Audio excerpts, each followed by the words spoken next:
Bien, alors, aujourd'hui c'est moi qui vais commencer en continuant donc l'examen de la question de la chronologie, de la succession des règnes, des premiers couchants, uniquement en me basant sur les sources non chinoises. Après quoi, en milieu de séance, Cao Zhong reprendra l'étude des passages notamment du Hanshu et du Hu-Hanshu, pour nous amener sur la question disputée des fameux 5 Yabgu, qui sera traité en fait à la séance de lundi. Oui, parce que vous savez, le calendrier, on concentre maintenant un peu le calendrier pour pouvoir tenir les temps. Donc en fait, à partir de la semaine prochaine, il y aura 2 séances par semaine, mais ça c'est sur le site. Alors, la question de la succession des règnes. Bon, en principe, j'avais prévu de démarrer avec la question Vimataktu versus Soter-Mégas que j'ai déjà évoquée, mais il est bon quand même de faire un rappel dans le règne précédent, ou les 2 règnes précédents. Prendre l'affaire à partir du moment où elle débute, c'est-à-dire à partir du moment où on a des monnaies de souverains qui s'intitulent couchants. Bien. Alors, il y a tout de suite au départ un problème qui n'est pas réglé. C'est que, bon, on sait par les sources chinoises, donc que Cao Zhong va reprendre, que le premier souverain couchant répertorié par les Chinois, c'est Kujula Kadphises, dont on a des monnaies qui portent son nom. Bien. Mais on a également un monnayage spécifique à la Bactriane qui peut-être semble-t-il, et ça c'est pas indifférent pour la question des Yabgu, ce monnayage semble localisé, disons, dans la zone du bas fleuve Warsh, et ce monnayage est au nom de quelqu'un qui porte sur les monnaies le titre couchant, mais la question de son nom est très problématique. En tout cas, il n'y a pas le nom Kujula Kadphises. Ce qui semble être son nom, mais c'est pas certain, c'est disputé, c'est Eraos. J'ai écrit Eraos, mais en fait, je crois que c'est plutôt Heraios. Et il y a enfin, voilà, il y a les 2 lectures. Bon. Alors, le voilà. Et on a, depuis la découverte des reliefs de Khalchayan, dont je vais être amené à reparler, les reliefs de terre crue de Khalchayan, on s'aperçoit, pas très loin, enfin, à peu près dans la zone d'émission de ces monnaies, on s'aperçoit qu'on a fait des comparaisons très convaincantes avec le portrait d'un des princes représentés. Et il se trouve que ce prince est un prince vainqueur. Il tient une armure en trophée.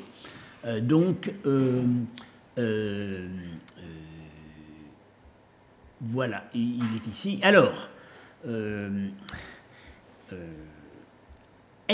est-il le même personnage que Kujula Kadphises ? Argument pour, c'est que en dehors de lui, on a à ce moment-là pas de monnaie en Bactriane. C'est-à-dire aucune monnaie attribuée à Kujula Kadphises ne semble avoir été frappée en Bactriane. Elles y ont circulé, mais aucune ne semble y avoir été frappée. Ce qui est quand même un petit peu curieux pour un souverain dont la première assise était la Bactriane. Bien. Argument contre. On a 4 noms sur les monnaies d'Heraios, pas toujours sur les mêmes. Hein. On a Couchant, on a Heraios, on a Sanab, qui est un nom iranien, Sanabares, c'est un nom iranien, et on a Anteir, dont on ne sait pas quoi faire. Et on n'a jamais ni Kujula ni Kadphises. Bien. Alors, il y a diverses théories sur ces divers noms. Alors, on a dit un magistrat monétaire, responsable de la frappe, un prince local. Enfin, en fait, on ne sait pas. On ne sait pas. Mais aucune monnaie ne porte le nom de Kujula Kadphises. Alors, sous son nom, on a des monnaies qui portent le nom de Kujula Kadphises. Il a frappé, déjà, c'est la monnaie, c'est la image 1 et 3. Il a frappé des monnaies à l'imitation d'Auguste. Et bilingue, hein, en grec, d'un côté, Basileos, Basileon et Kujula Kadphises, on lit ça. Et au dos, c'est en Kharoshthi. Il est assis sur un siège curule et Falk a fait le rapprochement avec des revers d'Auguste, donc frappés après la bataille d'Axium, où on voit la même chose. Ceci dit, on a aussi le roi assis sur un siège curule, sur par exemple les tapisseries de Noinula, dont je vais être amené à reparler plus tard. Bien.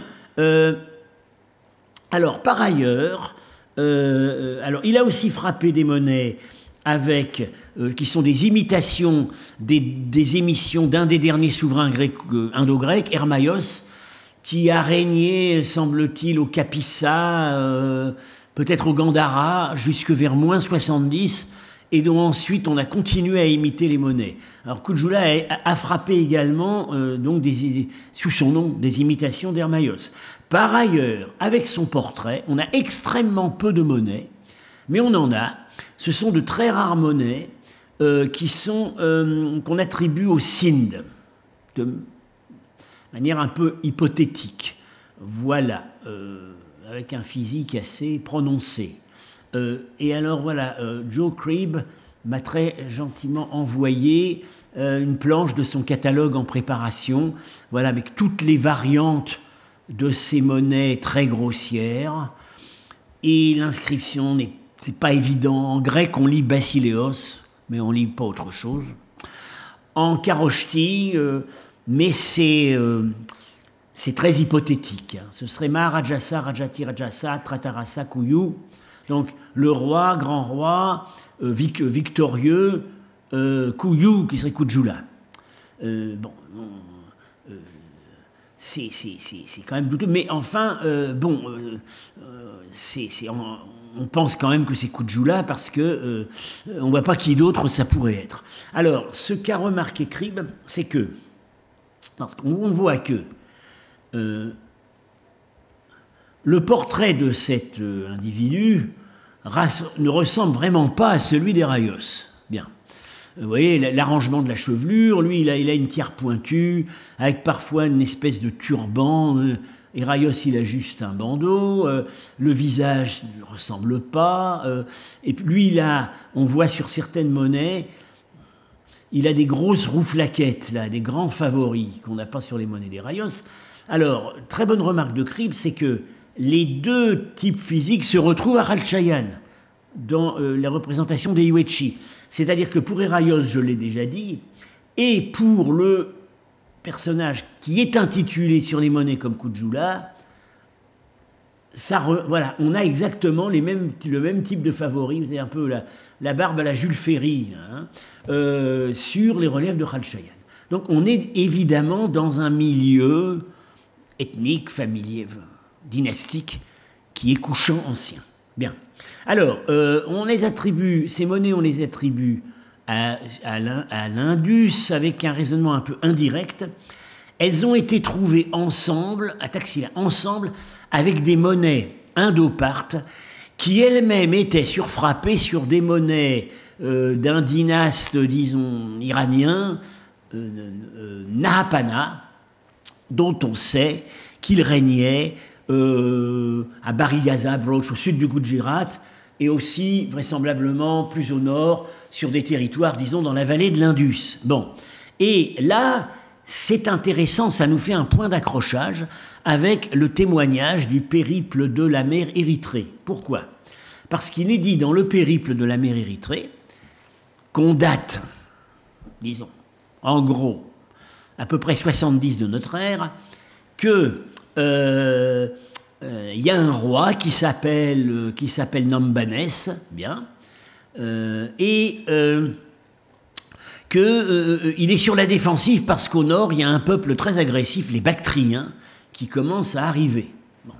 Et là c'est très intéressant parce qu'on a donc la preuve qu'il y a eu rivalité territoriale entre Kujula Kadphises et Nahapana. Donc c'est exactement, ça corrobore exactement le passage du périple, ou alors, oui, je vous passe les détails parce que le texte du périple de la mer Érythrée est très, très mal transmis, donc il y a des propositions d'émendation, on a essayé de lire Héraios, on a essayé de lire Couchant, rien n'est moins sûr. Ce qu'on lit, c'est que, voilà, le texte a parlé de Nambanès, et puis alors derrière tout ça, il y a un pays très guerrier, les Bactriens, sous un roi. À partir de là, on lit pas bien.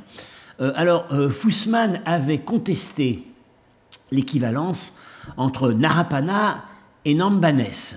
Mais en fait, on sait maintenant qu'il avait tort, puisqu'on a des monnaies bilingues où en Kharoshthi il est écrit Nahapana et en grec il est écrit Nabanu, c'est-à-dire Nambanès. L'argument de Fussman, c'est que Nahapana n'était pas un nom sanskrit, c'était un nom déjà prakritisé, et qu'il n'aurait pas pu être prakritisé deux fois pour passer à Nambanès. Mais en fait, ce n'est pas un nom sanskrit, c'est un nom iranien, ça veut dire protecteur du peuple. Donc à partir de là, il n'y a plus de difficulté. Et je dis, bon, là, ça nous fait quand même un point de contact avec le texte du périple de la mer Érythrée. Je ne crois pas que ce commentaire sur la coïncidence entre le texte et les surfrappes de Kujula Kadphises sur des monnaies, indirectement sur des monnaies de Nahapana, ait été relevé. Mais c'en est un. Hein, voilà. Alors, bon, on est actuellement dans l'incertitude. Alors, bon, alors, disons, voilà, il y a deux façons de voir les choses. C'est un prédécesseur de Kujula, et d'ailleurs, il ne porte jamais le titre Basileos en grec, il porte le titre Tyrannountos, c'est-à-dire celui, voilà, plus ou moins tyran, un titre inférieur, qui pourrait tout à fait être en fait une tentative de traduire en grec Yabgou, c'est-à-dire sous-roi. Bien. Mais ça pourrait être aussi le jeune Kujula qui, avant qu'il impose son pouvoir sur les autres Yabgou, enfin, disons au moment où il s'apprête à faire les conquêtes en Inde du Nord-Ouest, où il ne s'est pas encore intitulé Basileos, et plus tard, il s'intitule Basileos et également en Kharoshthi Maharaja Rajatiraja, c'est-à-dire grand roi, roi des rois, ce qui correspond, ce qui en bactrien, au règne suivant, Vimataktu, s'écrira Shahanshah sur les inscriptions. Mais Kujula, c'est intéressant, sur ces monnaies où il s'intitule roi ou grand roi, roi des rois, il a gardé le titre Yabgou, que ses successeurs abandonneront. Bien, voilà ce qu'on peut dire sur les débuts. Oui. C'est juste, moi je ne sais pas le grec, donc Tyrannountos. Ça veut dire, c'est un dérivé. C'est-à-dire un tyranno, quelqu'un. C'est un néologisme. C'est quelqu'un qui, voilà, s'est assuré le pouvoir d'un tyran. Mais tyran, le terme tyran en Grèce ancienne n'est pas péjoratif, comme vous le savez. Hein. C'est dans la littérature moderne que c'est devenu péjoratif. Un tyran, un tyrannos en grec, c'est un souverain de fait. Voilà. Ce sont, en général, par exemple, en Sicile, avant de s'intituler Basileos, il s'intitulait tyran. C'est quelqu'un qui a pris le pouvoir de fait sur une cité. Et donc, ça serait pas mal, et d'ailleurs, on y a pensé évidemment, que ce soit la traduction de Yabgou. Bien. Alors maintenant, on en vient à Vimataktu versus Sotermégas. On sait maintenant qu'il y a une équivalence, au moins partielle. C'est-à-dire que Vimataktu a frappé sous le nom de Sotermégas. La question est de savoir s'il a été le seul. Bien. Alors, Vimataktu. La substance iconographique de Vimataktu, elle est en fait hors des monnaies, puisqu'on a, contrairement à Kujula, son père, on n'a aucune monnaie qui nous donne son visage. Bien. Il y a toujours, c'est Apollon, c'est Mars, c'est jamais le visage de Vimatactou. Et sur les monnaies, comme je vais être amené à le dire, on ne lit pas non plus son nom, ou plutôt, on le lit de manière très rare et très hypothétique. Bien. Mais par contre, on a une statue à Mathura, dans le temple de Math, où il est sur un trône de lion, vous voyez, et elle est inscrite Kushanoputro Shahi Vema Taktu Masya. Alors, fils de Kushan, ou de famille Kushan, ou peut-être fils du Kushan par excellence, qui était son père, Kujula Kadphises, le roi, Vima. Alors, Takshu Masya, ça ressemble pas beaucoup à Taktu, mais en fait, Harry Falk a montré que toutes ces formes en fait, se ramènent à un original qui serait peut-être pas Taktu, mais plutôt Tartu. Bien. Tartu, Tahu, donc Tartu, Tahu, donc on fait tomber la finale pour sanskritiser le mot. Ça fait Tahu, on donne ça devient une forme thématique. Et dans les transcriptions en sanskrit, souvent, le re iranien, qui n'existe pas en indien, est rendu par ksh. C'est-à-dire qu'on rend, en fait, il y a l'occlusive, et puis l'aspiré est traduite par le ch. D'où, par exemple, Ringila, le roi Ephtalite, qui en fait s'écrit en indien Kshingila. Mais en fait, c'est une transcription érudite sanscrite d'un re iranien. Par ailleurs, donc, Tartu, on l'a sur les inscriptions, donc, et du Dachinao, et maintenant d'Almas, Taktu, parfois Takdu, et puis également en Kharoshthi, on a cette forme Tartu, oui, alors voilà, c'est plus Tartu, c'est Tartu, et au génitif Tartua. Bon, donc, en fait, toutes les transcriptions qu'on a du nom de Vimatactu sont justifiables et se ramènent probablement à une forme originale qui serait Tartu. Bien, ça au moins c'est un problème de régler. Et bien, Chao Zhong va nous évoquer tout à l'heure la manière dont son nom est rendu en indien, parce que ça pose un problème. Vima, on reconnaît Vima, et Tartu, on ne le reconnaît pas du tout. Et semble-t-il, la manière la plus vraisemblable d'expliquer la transcription chinoise, c'est que le deuxième élément, ce serait en fait, ça rendrait Gushana. Bien.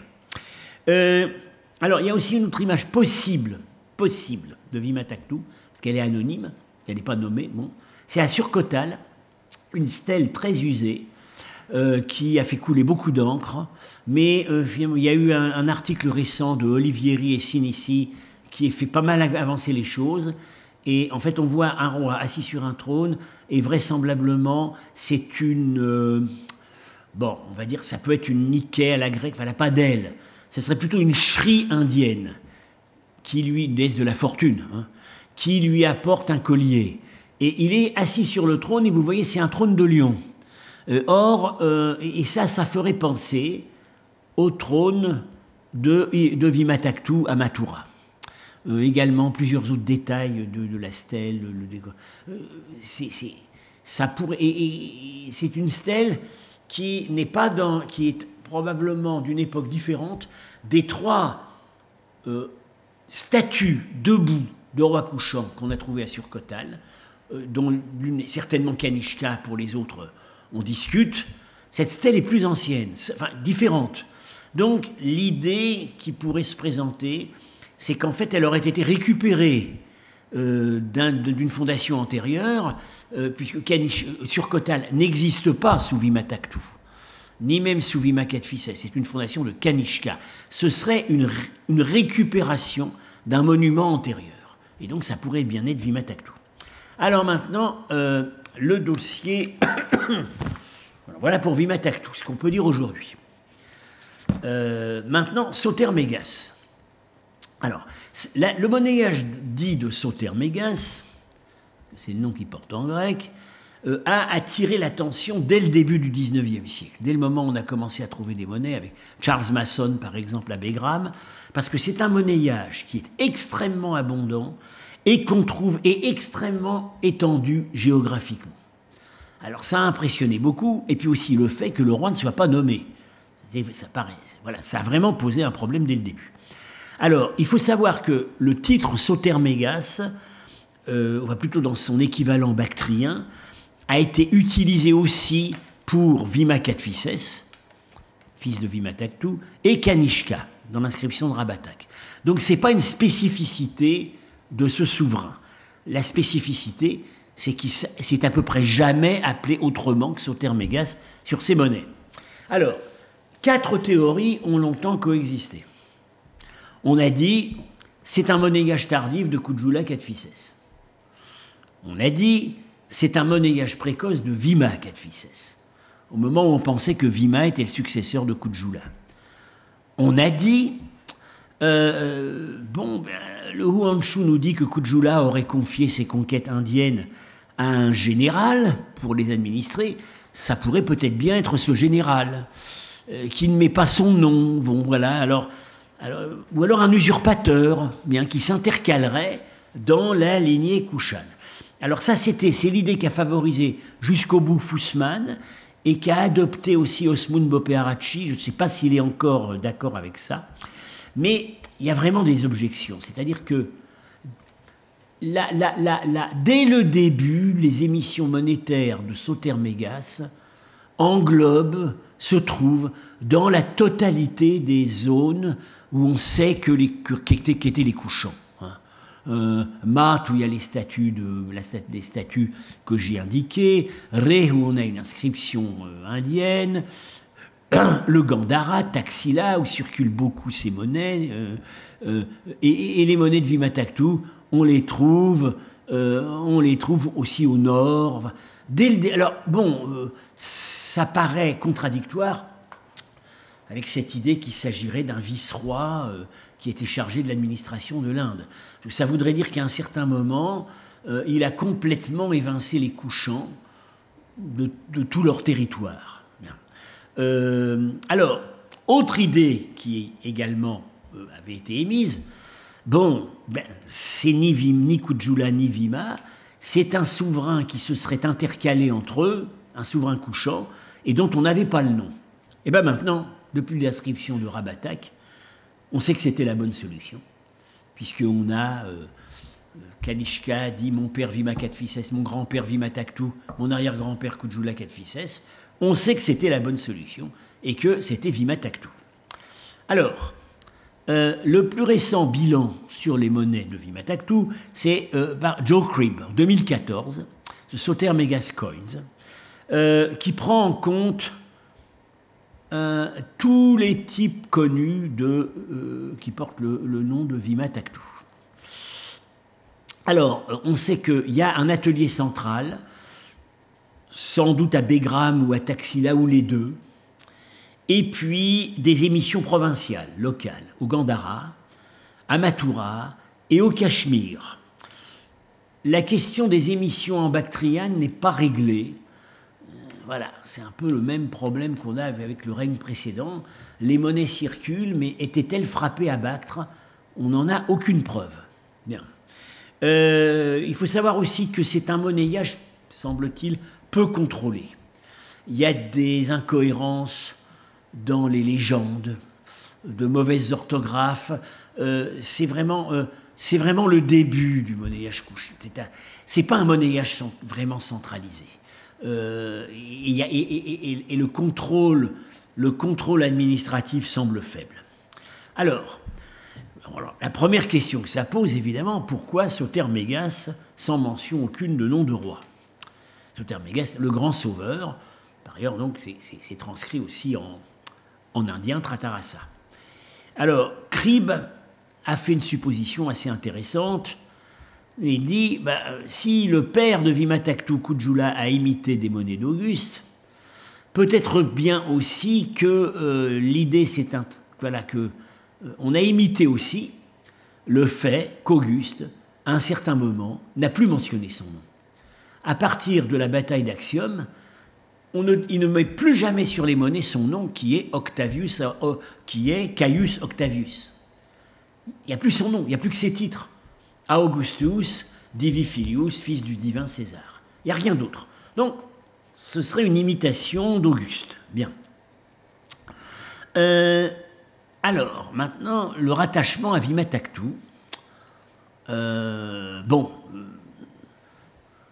C'est une idée vers laquelle, de toute façon, on est obligé d'aller à partir du moment où on constate que ce monnayage, en gros, suit Kujula et précède Vima.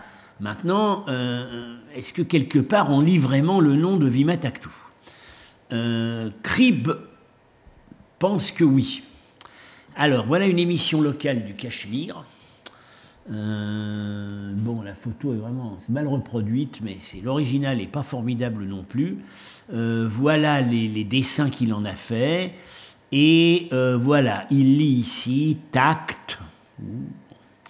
Et alors vous constatez que cette monnaie du Cachemire a de grandes affinités avec, dans le type royal, avec la statue de Vima Tactu, identifiée comme telle, à Mathura.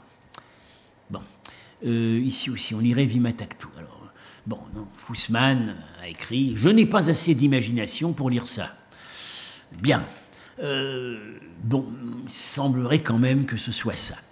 Et puis par ailleurs, mais là, Cribb n'en a jamais vraiment apporté la preuve, sur certaines monnaies plus soignées de Soter-Mégas, de l'atelier central, donc Begram ou Taxila, on lit, il y a un aksara ici, ici c'est un tamga, ce qu'on appelle un tamga, un signe clanique qui indique l'atelier monétaire. Mais ici, c'est pas un tamga, c'est un aksara, un signe karoshti qui se lit vi.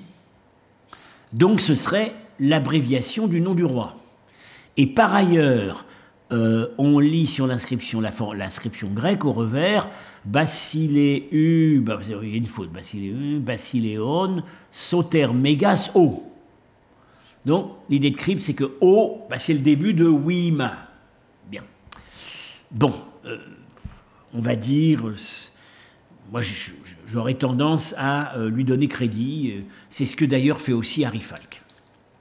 Alors, dans ce dernier article, Cribb présente une nouvelle interprétation, enfin un peu, disons, nuance ce qu'il avait écrit avant. Au moment de la découverte de l'inscription de Rabatak, en 96, il a attribué toutes les monnaies de Soter-Mégas à Vima Tactu. Voilà. Là, il est plus nuancé. Il pense que ça a en fait commencé avec Kujula.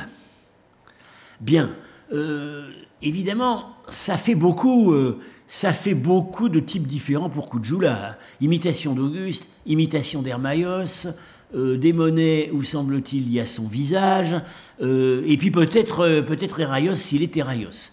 Mais enfin, on est au début du monnayage couchant. C'est un peu, probablement, évidemment, les souverains lâchent la bride aux ateliers locaux, aux gouverneurs locaux, et il n'y aura pas la véritable reprise en main, va venir avec le règne suivant, Vima Catfices.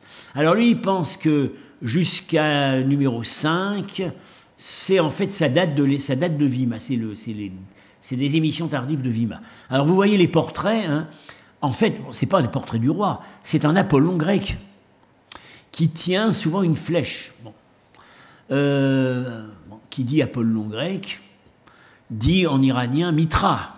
Bien, alors Falk a beaucoup élaboré là-dessus. Ça serait pas mal avec le titre Soter-Mégas, car Mitra est par excellence un dieu sauveur. Voilà, on peut dire ça.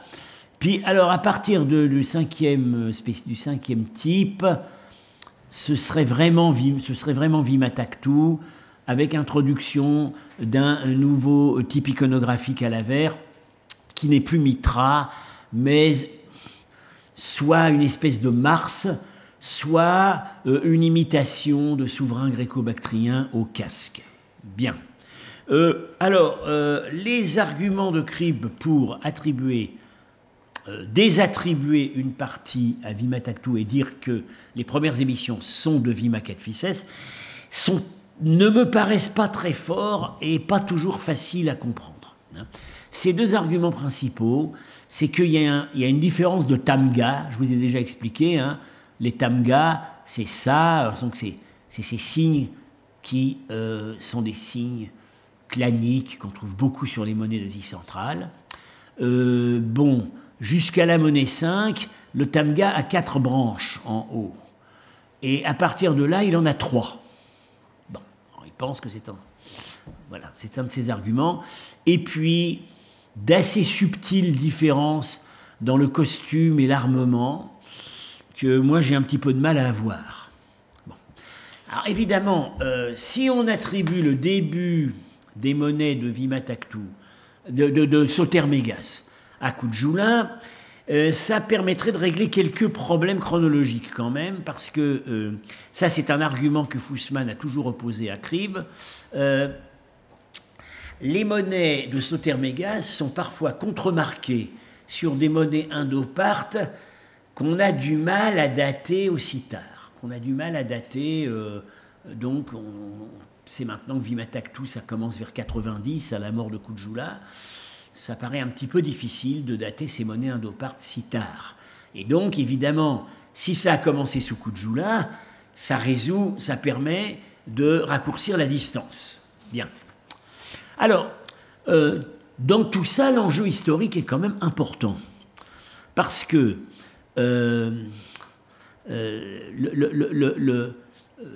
l'initiative, donc, le fait d'émettre des monnaies au nom de Vimataktu, au nom de Sotermégas, où il n'y a pas le nom du roi, où il n'y a pas non plus son portrait, c'est quand même une initiative politique qui a un sens. Enfin, disons, comme a fait en fait le monnayage romain, on efface quelque peu l'individualité du souverain derrière la fonction. Falk a résumé ça avec un certain humour en disant bon, ils ont choisi d'être anonymes parce qu'ils étaient trop célèbres. Bien. Le problème, c'est que des rois ultérieurs, Vima Kadphises, Kanishka, Uvishka, étaient tout aussi célèbres et eux, ils n'ont pas choisi l'anonymat. C'est un problème qui n'est pas réglé. Alors, il y aurait donc, ce serait l'important, il faudrait donc, c'est sûr que l'introduction du monnayage de Sotermégas est une initiative destinée à créer un monnayage impérial unifié, puisqu'encore une fois, ces monnaies circulent dans toute l'ère Kushan, de l'Inde gangétique jusqu'à la Bactriane du Nord. Donc c'est important de savoir qui finalement a véritablement créé l'Empire Kushan en tant qu'empire. Donc peut-être déjà le vieux Kujula, ou bien directement Vimataktu. Du point de vue, une étape ultérieure va être franchie par le roi suivant, c'est-à-dire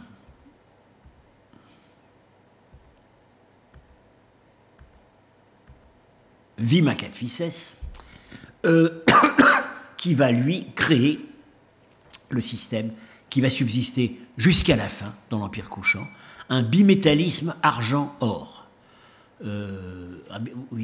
Or-bronze. C'est-à-dire, on n'avait auparavant pas de monnaie d'or, on avait des monnaies d'argent, mais souvent dévaluées en billons. Voilà, c'était un argent de mauvaise qualité et parfois du bronze. Vima Kadphises crée, met au point un monnayage où on a des grosses monnaies d'or, frappées en très grand nombre. Il faut voir la quantité de monnaies d'or Kushan qu'il y a dans les collections. Et par ailleurs, le monnayage, ce qui était avant le monnayage d'argent, il entérine la dévaluation, il en fait un petit monnayage de bronze qui sert pour les transactions courantes. Et ça va durer jusqu'à la fin des Kushans. Donc là, on voit quand même se mettre en place, disons, un dessein impérial. adoption, adoption généralisée du type de Sotermégas, et puis donc ensuite au règne suivant, réforme monétaire qui établit un système bimétallique. Alors, il y a sur ces monnaies, voilà, je termine donc avec ces monnaies de Vima Cadphises qui posent un problème, sont-elles authentiques ou pas? Parce que ce seraient en fait les toutes premières monnaies de Vima Cadphises.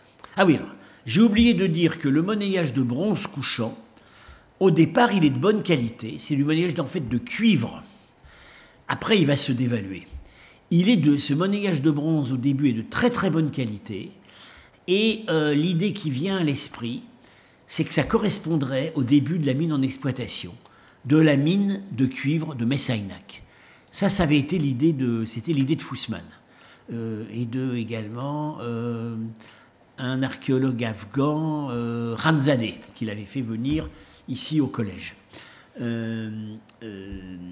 Alors, ce seraient les plus anciennes monnaies d'or de Vima Cadphises, et évidemment, si elles sont authentiques, l'inscription est extrêmement intéressante car elle est généalogique.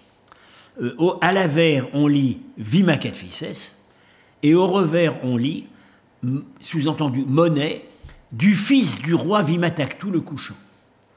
Donc, véritablement, l'affirmation de la continuité dynastique qu'on va retrouver ensuite, sous Kanishka, dans l'inscription de Rabatak.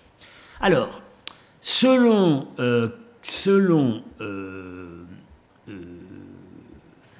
donc, c'est Bopé Arachi qui a publié ces monnaies. C'est un trésor qu'on a trouvé à Pipalmandi.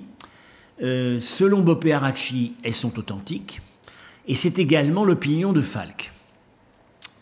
Cribb a affirmé nettement que c'était des faux. Ou peut-être pas le premier, mais justement le premier n'a pas l'inscription généalogique. En fait, le raisonnement les objections de Falk, moi, me paraissent assez convaincantes. C'est dans son article Kushan Religion and Politics, que je vais être amené à commenter plus tard. Il pense qu'en fait, il s'agit d'un monnayage expérimental. C'est-à-dire que c'est des monnaies qui, certaines ont circulé, on les voit très usées, mais c'était des monnaies qui, émises en très très très petit nombre et destinées, encore une fois, on a mis plusieurs graveurs et plusieurs scribes sur le projet. Et puis, on a confronté, c'est des spécimens, on a confronté leur travail avant finalement de choisir un type particulier. L'idée est intéressante parce que ça trouverait un point de comparaison assez significatif avec ce qu'on a avec l'inscription de Surkotal, la grande inscription de restauration, où on a 3 versions, et dont 2 qui ont été visiblement pas exposés ou exposés dans des endroits subsidiaires. 2 des versions semblent avoir été expérimentales. Parce qu'on voit très bien que celle qui a été retenue pour la grande inscription monolithe qui a d'abord été découverte et publiée avant les autres, est à tout point de vue la plus correcte. Les lettres sont le mieux gravées, la grammaire est la meilleure, et les autres étaient expérimentales. Donc, c'est en fait un appel d'offres. Voilà. Et ici, on aurait eu aussi un appel d'offres. Oui. En quoi le caractère faux de ces mots, si ce sont des faux, met en cause l'inscription dynastique? Même un faussaire ne va pas mettre une possibilité. Mais évidemment. Non, enfin, un faussaire contemporain, oui. Mais le faussaire contemporain... Alors, le faussaire contemporain, il aurait lu l'inscription de Rabatak. Il aurait lu les éditions de l'inscription de Rabatak. Attention, les faussaires pakistanais aujourd'hui, ce sont des gens à qui on donnerait des thèses ici. Il y en a un bien connu. C'était un des étudiants épigraphistes les plus doués à Paris. Et puis comme il a le boulot qu'il a trouvé, c'est de faire des fausses monnaies.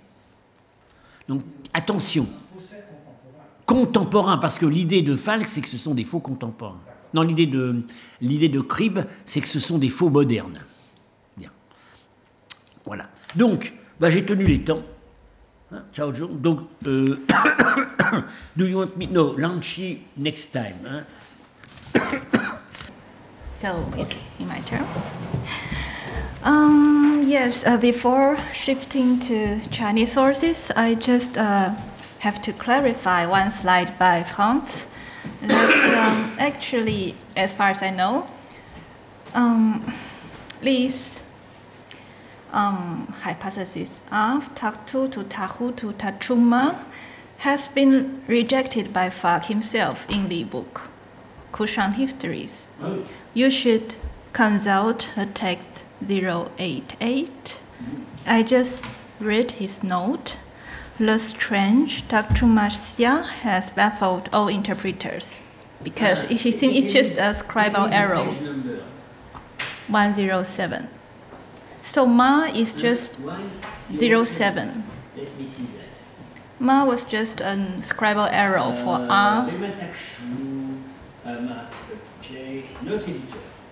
C'est strange commercial baffles interpreters. Instead of taking picture donner meilleur, all difficulties disappear once we take the Ma as a microscope initial of A. Ouais. Ma are different sometimes at the time. Yes. So once the genitive of Takshuma disappears, we have a nominative, Vema Takshu, and a new clause starting with Asya. Oui, but it doesn't really. Okay, it's not anymore. It's not anymore Takshuma. Yeah. It is Takshu.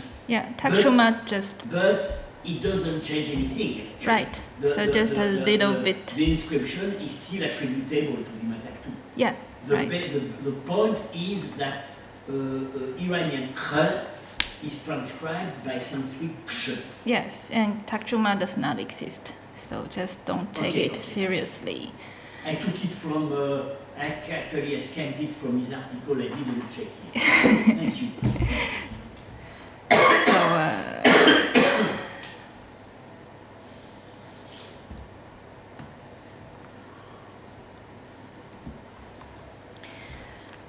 So yes, so we continue to read Hohanshu and again in English, sorry. So last week we treated the phrase à son tour, il détruisait l'Inde et établit comme général l'un de ses hommes pour la gouverner. And we discussed whether here Tianzhu, more likely India or just the Indus River plain. And concerning this phrase, especially the translation of the fu here, the first character, à son tour, the great philologist and Indologist Stenknov from Norway once put a question in the same book that I quoted last Friday. So he said, though this description is somewhat obscure, because it also mentions countries to the west and east, it seems clear that the country conquered by Yan Gaozhen, or son of Kujula, was situated on the Indus. Okay, he also expressed the same idea that Tianzhu means Indus River plain. And then he questioned, at an earlier period of the Indus country had been ruled by Sakas. Now we have seen that the Hohanshu state that Yan Gaozhen again conquered. That means this fu. Again conquered Tianzhu. And we get the impression that his conquest is described as a reconquest. And it had been maintained that this word rendered as again should, in this passage, be translated as further in his turn, since there is no indication in the Hohanshu of a previous conquest, which was repeated by Yan Gaozhen. It is impossible for non-sinologists to judge about the merits of these translations, but from the point of view of Indian history, the meaning again is thoroughly intelligible, since we know what there had been a previous conquest by kindred tribe, so that the Kushanas may here be considered as repeating the deeds of their Saka cousins. Okay, and so similarly, some other modern scholars once questioned if Kujula had invaded India for the first time and by his son for the second time. This is another kind of period. But in fact, this translation again has been rejected by Yu Taishan by providing several reasons. The most important one is that ancient Chinese would hardly have any knowledge about Saka invasion into India. They only heard that they fled via a mountain pass suspended crossing and then became a ruler of Jibin, but not Tianzhu. So it's the basic reason. And for this point, I generally agree with Yu Taishan, but must emphasize a good translation of Chinese classic should not be mixed or modified with too much modern knowledge, as I emphasized last time. So, before choosing a proper word for translation, nowadays we should consult real specialists in semantics and other fields of linguistics, not merely playing with the handbook of phonological reconstruction. So, concerning the usage of fu, the adverb, in a way, a Japanese scholar has demonstrated its semantic development that it has three common functions before the Han dynasties. So I just roughly translated just his Japanese paper into English for you. So the first is moreover, in addition, furthermore, and that means accumulation of an action or a situation. The second function is the same action repeated by different grammatical subject. And the third is in addition, furthermore, continuation in the temporal dimension. So actually this paper has nothing to do with our text. It's just a general examination of the fu in the Chinese literature. And yeah, so in my eyes, all the three are not so identical with the English again, but all the three function can fit in the context of our phrase in question. And I would say that the second one may be the best explanation. That means Yan Gaozhen just repeated the action that Kujula had done, but the thing being repeated is the action, the verb, not the object or the area of the verb. So do you understand what I mean? So there's no question of reconquest from the text of Hou Han Shu.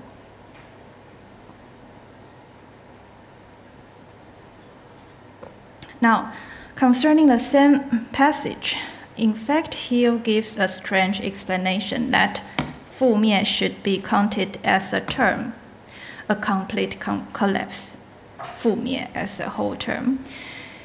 But this is not acceptable. I think this is more likely due to a typesetting errors for compound fu mian, overturn and overwhelm. And this mistake is somehow understandable because in simplified Chinese, the two traditional characters were just simplified into the same way. So anyway, it's not helpful, but there must be something mistaken in that ABC dictionary. So also there's not necessary at all to take fu mian as a very special expression of a complete collapse. There's no such thing. So, in fact, my explanation of the verbal compound jianling last week that so far only Hill has translated fairly as supervised and lead, and then adopted by Harry Falk here for F, actually has an important implication concerning how should we understand the nature and reliability of Fan Ye's Hou Han Shu. Last week, I explained 5 cases of its usage, this compound jianling. Especially the 5th one is informative about the kingdom of ancient Korea and its dependency. And in fact, there is the sixth case that I did not have time to explain, but actually the most interesting in my eye. So I reserve it to you today. That is to say, the compound Jianling is used to describe the relationship between Tiaozhi, most probably a transcription of Antiochia, and Anxi, the Arsacid Parthia. So here you see Jianling. The identification of Chao Taoji is Antiochia is now questioned. I know, I will explain. It should be Taoke on the Persian Gulf, but you know that. I know that. And I think it is now the accepted view. Yes, but not the current view in China. So I have to explain different views. Taoke is fully blunt. So I won't translate the full text, but the environment of the state of Tiaozhi in the Hou Hanshu can be roughly sketched as the image in this slide, just from the text, that it has its capital city on a mountain or a hill. The city borders the Western Sea, perhaps facing the west, but the text does not give any specification. Seawater was somehow surrounding the south, east, and north of the state, so the access is cut off on three directions. Only in the northwest corner is there a trafficable land route. The land is hot, the weather is humid, and it produces lions, rhinoceros, etc. So many scholars, especially in China, such as Yu Taishan, now believe that the realm was Antiochia of Seleucid, which correspond more or less with today's Syria, and the capital city is to be identified in his theory with Antioch on the Orontes, now situated in Turkey. However, a similar passage has been written in the Hanshu, and it has been a long debate before Yulseve's translation of the chapter in the Hanshu. So this one, China in Central Asia, and actually his translation of the chapter 96 of the Hanshu, and another chapter.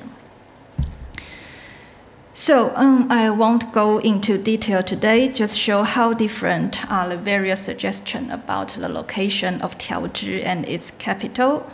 For example, Chavan once indicated that Tiaozhi should be at the mouth of Tigris, this dashed Misang.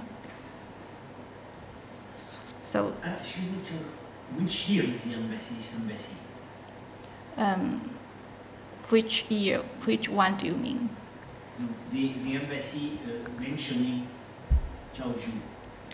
Which year did it happen? Initially, Tiaozhi was heard by Zhang Qian during his journey to the Yuezhi, so very early, and then during the Eastern Han Dynasty around 97 CE or so, envoy really arrived Tiaozhi. Okay. He was dispatched by Ban Chao, so there's a big time gap. So, yes. So that means Chavan believed that Tiaozhi is somehow maybe around Iraq, but the capital is here. And this is the theory basically adopted by Hills, if you look into his book. So now the problem is that concerning the attestation of the compound word Jianling, it is at first glance difficult to decide its exact meaning. So let Hill translate, blah blah blah, you reach Anxi, and later on, Tiaozhi conquered and subjugated Anxi with a question mark by him. They have, in fact, installed a general there to supervise all the small town. And although I must mention that there is no mention of conquer at all in the Chinese text, but anyway, that is just his interpretation. And in this sentence, he just simplifies his translation of this compound into supervise, not supervise and did. On the other hand, Yu Taishan understood it in another way. Anxi, or the Arsacid Partia, must be the suzerain, and Tiaozhi once became one of Anxi's dependencies. So one rich Anxi, which later subjugated Tiaozhi, appointed a military governor with control over all the small towns in it. As to Chavannes, he gives quand on oblique vers le nord, puis vers l'est, en marchant encore à cheval pendant plus de 60 jours, on arrive au Anxi parti. Par la suite, ce dernier pays s'est asservi le Tiaozhi. Il y a établi un général en chef pour surveiller les diverses petites villes. So here he used the French reflexive verbal expression s'asserver, and well, as far as I can count out, se mettre dans l'obligation d'obéir à, se soumettre à, etc. And that means he thought the suzerain was Tiaozhi, not Arsacid, right? So, with regard to this problem, Hill explains, the Chinese text in this passage is ambiguous and can be interpreted into two different ways, either Tiaozhi subjugated Partia or Partia subjugated Tiaozhi. On balance, it seems the text should be interpreted as having Tiaozhi conquer Anxi, even though this seems unlikely and the situation was likely reversed. Now, how can we do for this? For me, the problem can be formulated in a syntactical way, that the key was whether another verb compound 艺术 here is to be taken as active or passive construction. And for the sake of clearness, I first tell you my conclusion before explaining my reasons. In my eyes, the construction is active here, active, not passive, because all the attestation of Jianling, supervise or inspect, and lead in the Houhanshu invariably appear in the form of active construction.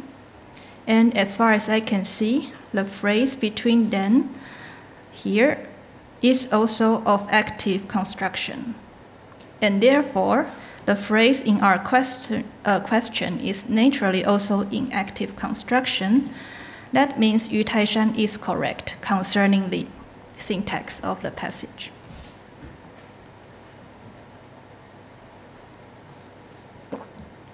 To explain my reason, first, please note that the phrase 位置 is to be understood as place a position for it. So position is general, and for it is the Tiaozhi or Antiochia.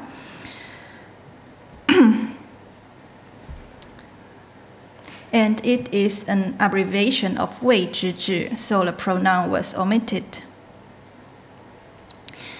For this kind of usage in active construction, I found a number of good examples in the Houhanshu, such as to settle the officers, here 乃位置水官吏, about watering ditches and channels in the Heshi corridor, and to settle special envoys, 使者, and military commandant, 校尉 or 校尉, in the Tarim Basin, which was later renamed as Du Hu, the Protectorate General, who protect both the southern and northern route around the Tarim Basin. So from this road and this road, protected by Han General.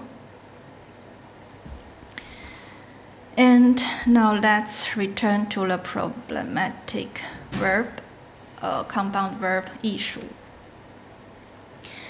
I think actually this compound can be a topic for itself for a whole semester because both characters have so many meanings, different usage, and many functions. To explain it in a most concise way for you and for our context in the Houhanshu, here 役 essentially was, originally a noun, meaning labor service or corvée, but especially military service on the frontier. And here is to be taken as a verb to command or force somebody something into service, and usually in military or governmental affairs. As for 属, its basic meaning is a verb to connect, to link with another, here, 连也. Also an adjective meaning connected and linked. But this meaning was later offered with a unique pronunciation, 主. In our text, its meaning is a derivative one, and I would translate roughly to make somebody affiliated to a larger organization. And for the military use, it means to make somebody, some polity, under someone's command. And for politics and diplomacy, it means to treat a polity as a dependency.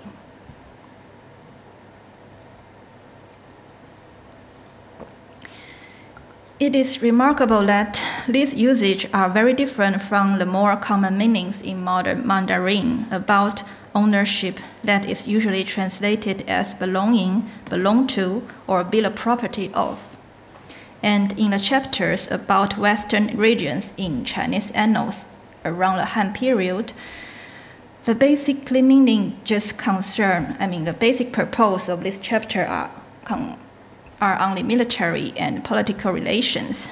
So it will be very improper if one applies modern meanings of 属, like 亲属 for kinship, or 族属 for ethnic affinity or property into the text in our question. Do you understand my point? Now, both 义 and 属 are common words in the literature of the Han period, but their usage as a verbal compound is not so usual, and actually very countable. And I checked the Hanshu, and there are 5 good attestation of 义属. In Hou Hanshu, there are also 5. And except for the one about 调制安息 relation in our question, the distribution between the active and passive usage are not so different. However, in the Hanshu, there is the famous and clear example of passive usage in the preface of the chapter 96 about China's West that I just take Yrseve's translation as example. So now again, I quoted Yrseve's translation. The state of the western regions, mainly around Tarim Basin, for the most part, have inhabitants who are settled on the soil with walled cities, cultivated field, and domesticated animals. Their customs differ from those of the Xiongnu and the Wusun. Formerly, they were all subject, 义属, to the Xiongnu. And here actually it's a passive construction. And from the history circumstance, we know that the subject who actually made this action is Xiongnu here, and they just govern or dominate the Tarim Basin before the Han conquest.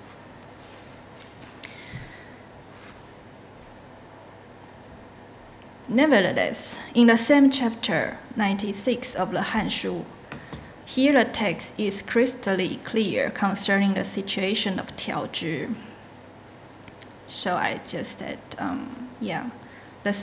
the state is situated on the western sea, blah, blah, blah. And then there is a verb underlined here, 安息义属之. 安息 subjugated it, or 安息 subjugated those minor overlords and chiefs, and treat 调制 as an outer state. So here the phrase is just clearly an active construction. So 安息 subject and verb and object, and this object is replaced by a pronoun it. And just a simple sentence of SVO construction. Moreover, it has been proved that this passage about 调制 in the Hanshu was just copied from the chapter in the Shi Ji about Zhang Qian's report very, very early. the sentence is the same. So, the phrase that Arsacid made Antiochia as its servant and dependency was in fact the situation heard by travelers around the second half 2nd century BC, not the real situation during the Eastern Han period. So concerning this phenomenon, I agree with Yu Taishan's commentary that, to a large degree, that the phrase in the whole Hanshu can only be understood as Anxi subjugated Tiaozhi. Although my view and my reasoning are not totally the same as his. But by putting the details aside, I think Yu Taishan correctly confirms the opinion of some Japanese pioneers that here the phrase is actually an obvious evidence that Fan Ye, or the editor of his basic sources, just copied old data and therefore produced a very misleading statement. It is noteworthy that in the Chinese version of his book, the verb he used is 抄袭 here.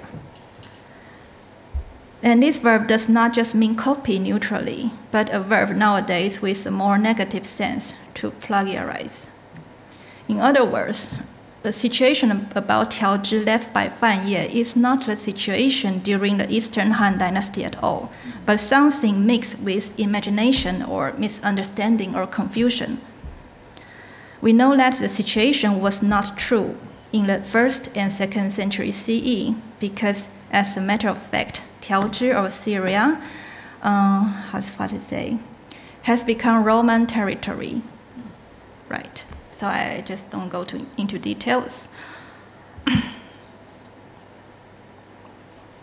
But I do not much agree with his argument about the contradictory that as this contradicts the statement that Anxi later subjugated Tiaozhi because since Anxi appointed a military governor with control over the small towns in it, it must annex Tiaozhi.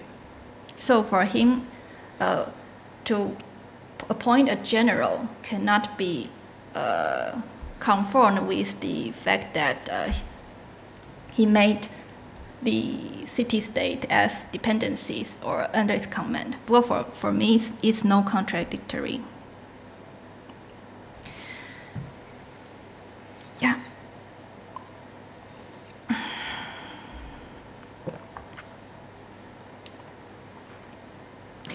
So that means for me, there is no contradiction to settle a general and to make the polities subordinate to an empire at the same time. It was just a model of Han's colonization into the West, and at an earlier stage, the Xiongnu had already practiced such a strategy to the Tarim Basin. So in my opinion, Fan Ye just adopted his knowledge, his view about the Chinese protectorate among the city-state around the Tarim Basin when he tried to describe or even imagine the expansion of the Arsacid Empire to its west. In brief, the phrase in Hou Hanshu about the Anxi-Tiaozhi relation is an anachronism. It was a piece of information heard or collected from this very earlier stage, collected during the Emperor Wu Di's reign. This implies, as I have tried to explain about the enigmatic Puda and the rise of Indo-Parthia last week, readers should not always take the statement in the Hou Hanshu as simple and absolute truth. In fact, Yishu as an active construction to qualify the relation between polities has been firmly established as early as in the Shiji, here, the earliest work. It occurs in the text about today's southern China and Vietnam that I treated already last week. So here you found this verb, verbal compound, 艺术. In brief, before the Han expansion to its south, a Chinese named Zhao Tuo, who fled to the south during the wars raised by the first emperor of Qing, gradually unified the southern area, the polities. And after the Han Dynasty was founded, and then after the founder and his widow died, this Zhao Tuo became stronger, giving many gifts to his neighboring minor polities around here on his northern boundaries, and making them obey his command and even become his own dependencies, Yishu. In this way, this Zhao Tuo proclaimed himself as emperor of the same status as the emperor of the Han Dynasty. The same active construction of Yishu is also found in the part about ancient Korea and its dependencies that I have introduced last week as well. But in the Hanshu, here you find the attestation that another Chinese called Wei Man also fled to the northeast frontier with more than 1,000 refugees when Qin Shi Huang was trying to unify in China. So they crossed the Beishui River around here, subjugated the local barbarians as well as other refugees from China, and the leader Wei Man therefore ruled there as king here, Wang Zhi. So there is no problem at all to take the active usage of this Yishu, this verbal compound, as the most ordinary one in classical literature. Moreover, it is interesting that actually the active expression 位置 also appear in the same passage that I omitted last week. Here, 位置. That means before the central China was unified by the Emperor of Qing, the kingdom of Yan around here had once invaded into the frontier area and made those aboriginals dependencies. And the kingdom of Yan had placed officer Wei Zhili there for governing them, and it had built some military fortification there. So here, Zhu Zhang, to build walls. And again, Wei Zhi is an expression already inherited from the Shiji. That means Fan Ye clearly knew the meaning of this verbal expression, 艺术 and 位置, and made usage of them in his own writing. For this reason, there is no other way to understand a sentence about the Tiaozhi Anxi relation, although it seems not to reflect the historical truth. Now, how are Fan Ye summarized the early history of ancient Korea? In fact, he described it not accurate at all. He said, during the Qing Emperor's unification wars against the other 6 kingdoms, here in this period, there was a diaspora from eastern China. Then during a commoners' rebellion in 209 BCE, the whole China became crushed down. Therefore, the Wei Man could have the opportunity to found his own kingdom around here, actually in 194 BCE, as described by Shiji and the Hanshu. Then, Fan Ye wrote, more than 100 years later, by You Yu Sui, the same passage occurred in our paragraph about Kujula. His kingdom was overwhelmed by the Emperor Wu of Han Dynasty, actually in 108 BCE. So in this sentence, it's evident that a period of more than 100 years does not start from the final event of the long progress, but a loose one that probably took the whole progress as a whole. In this sense, we may have to count the more than 100 years later on the rise of the Kushan Empire from a gradual and perhaps slow process.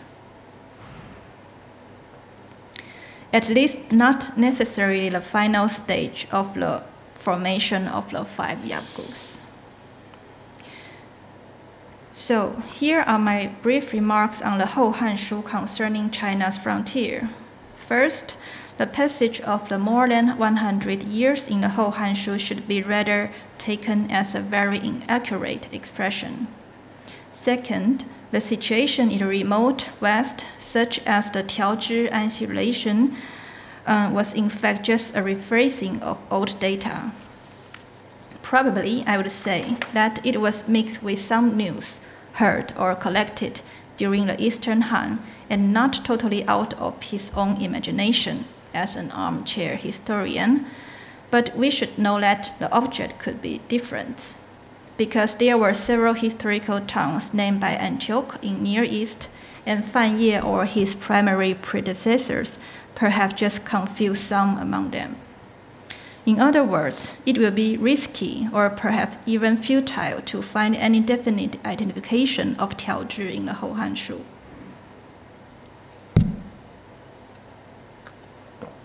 For the same reason, we should also be very prudent when treating Fan Ye's summary here of the early history of ancient Toharistan before Kujula.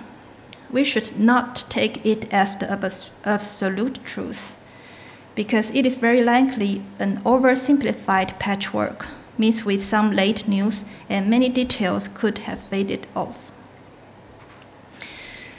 However, despite of such impreciseness, I think there is at least one thing worthy to remark.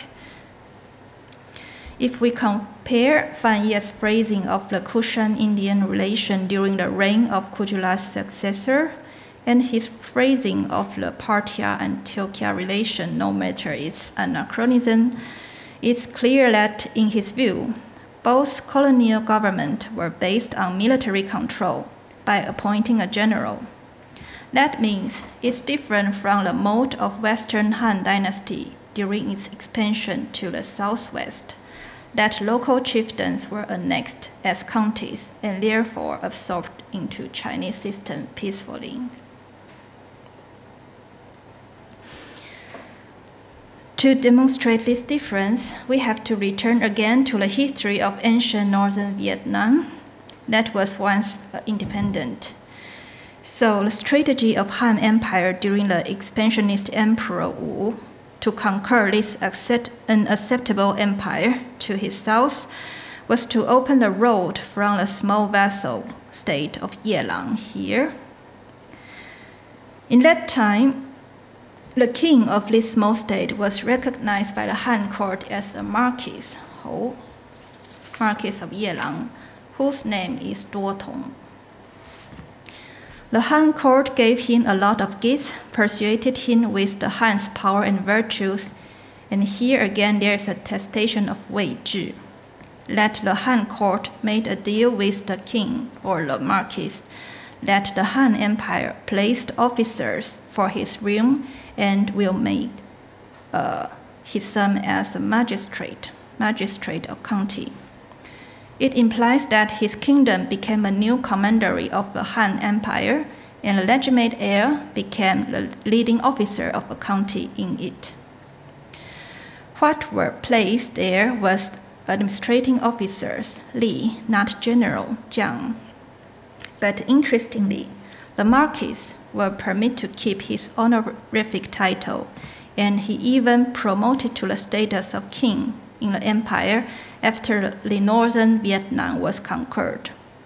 So as a token, he received a Chinese seal with the inscription of Wang in 109 or 8 BCE.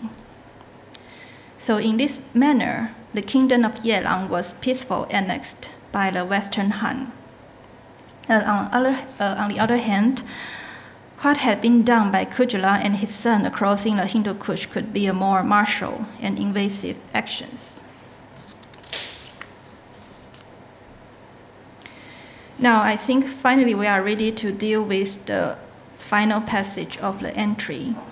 So Thierry translate, depuis cette période, les Yuezhi sont extrêmement riches et prospères. Tous les autres pays, quand ils partent, les appellent royaume de Guishuang. Mais les Han, en raison de leur ancien nom, les appellent Grand Yuezhi. This passage seems to be seems to safely grant the fact that the Yuezhi were the direct ancestors of the Kushans. But again, I will show that the things are not so easy. If we compare it with Chirhie's translation that, yes, but the Han, basing themselves up on the old appellation, speak about the great Yuezhi, and also Hill's, the Han called them by their original name, Da Yuezhi. Then, in fact, there are some slight differences that we should not neglect. That is to say, what Thierry perceived as the people, the ethnic group, here, because in plural, is treated by Chirhie and Hill as the ruler. The ambiguity is reflected already in Chavannes' early translation. Tous les divers royaumes les désignant en appelant le roi, etc. So, the difficulty is how to interpret the signification of the pronoun 之 here, it or then, and moreover, whether it refers to the same thing as another determinative pronoun or adjective qi here. And for this character qi, I have explained it last week when talking about Kujula's expansion. So it could mean variously it, this, that, this, or it's, his, her, their, etc. And so, scholars' different opinions can be demonstrated by drawing arrows, like this.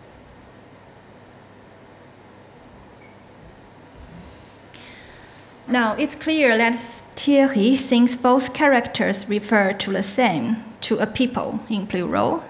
Probably so did Chavannes, but Chavannes was less sure. And anyway, why such difference occurs?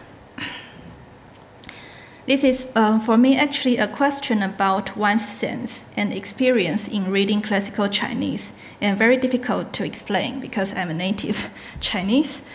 But an important factor, I would say, is no doubt how one analyzed the whole entry.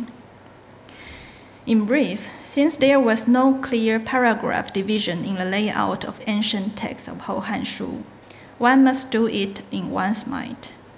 And an essential feature is the time determinative at the beginning of a part, as modern editors of Zhonghua Bookstore usually do in this way. So, after the general introduction of the location environment as the first paragraph, the second paragraph should be sorted out by the words chu initially, originally, and then hou after more than 100 years. The question here is that there is also a word hou here, after that, or since then, translated by Thierry as depuis cette période. So, to take it as a beginning of the new paragraph or not affects how we understand the signification of qi. That is to say, if one takes it as a new paragraph, it like this. It is not necessary to find the object in its previous paragraph about Kujula and his son. So, we can reformulate the question as follows. The first solution is that if the determiner qi refers to Gui Shuang as name of a people, then Gu Hao, the old originals it determines, refer to the people and can be understood as the old name of just a group of people. And that is what is implied by Thierry's and Chavannes' translation.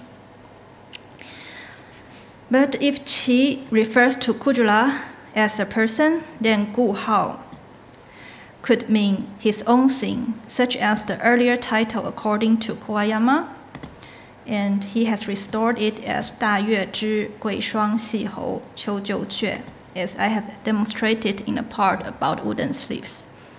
or the flag or banner of Kujula's early suzerain in Yu Taishan's theory. That means Kujula self-proclaimed or pretended to be the legitimate successor of the royal house of the Dayuezhi. In either view, there is nothing that can prove that Kujula had the royal blood of the Dayuezhi. He was just a ruler of one of the dependencies, a vassal in the countryside. And in my opinion, there can be a third solution, as implied by Kawayama's paper, that the determiner refers to the general topic of the whole entry because it is the conclusion. In this way, Gu Hao refers to the name Dayuezhi as a state, as a kingdom, but not as the nomadic people. Because when the Hanshu was compiled, the entry of Dayuezhi was evidently meant to describe a kingdom and its realm. And the topic there is the territory around the Bactria and Toharistan, not the ancestors of the ruling class. Do you know what I mean? And for me, this kind of view is not impossible and even very workable. And there are similar phenomena in the world, as I already shown in the slide. For example, China is named such in European languages ultimately because it was the Emperor Qin and his ancestor who developed in the west of central China and gradually unified all the polities. So no matter how many dynasties later have raised, even fully conquered and ruled by the barbarian, including Mongolia and Jurchen, China is still a conventional name of this land for Westerners. And though I'm not a specialist of the history of France at all, but the name of your country could be also another case that now is called France, but in some countries, such as Greece, people are still maintain the old name Galia.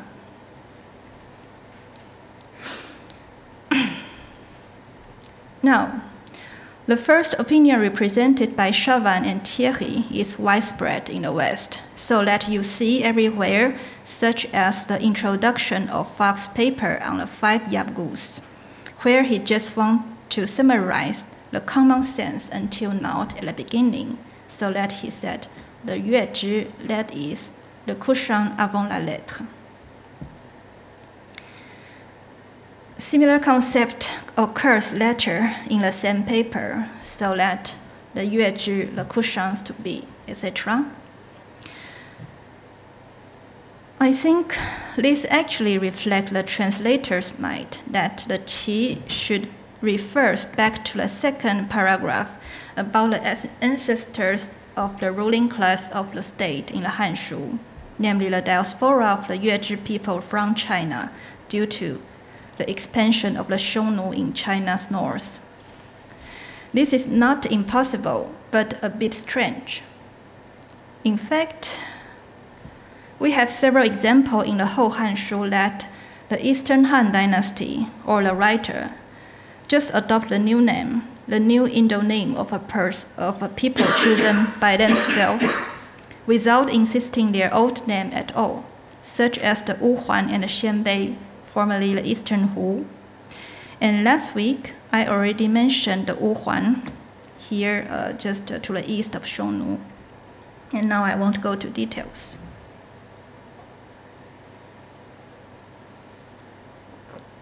The second opinion is based on the view that qi refers to the topic of the third and also the final paragraph as a whole, so the hero Kujula, and so the logic is straight and simple. In the third opinion, the determiner qi goes back to the beginning of the whole entry, also the general topic, namely Dayuezhi as a state, name of a state, and also a piece of land, corresponding to Bactria or Toharistan in the Western literature. And actually, it is expressed in Kawayama. He also accepts this kind of analysis, and it was originally indicated by Kuwabara of Kyoto University, that in this case, the old name or just refers to the country, and it concerns how the Han Dynasty recognized this name, this state in diplomacy. And it's nothing to do with ethnicity or blood genealogy, so you know what I mean. And I think I just end here, and next time, yeah, it's almost, we will talking about the name of 5 Yagus on the maps.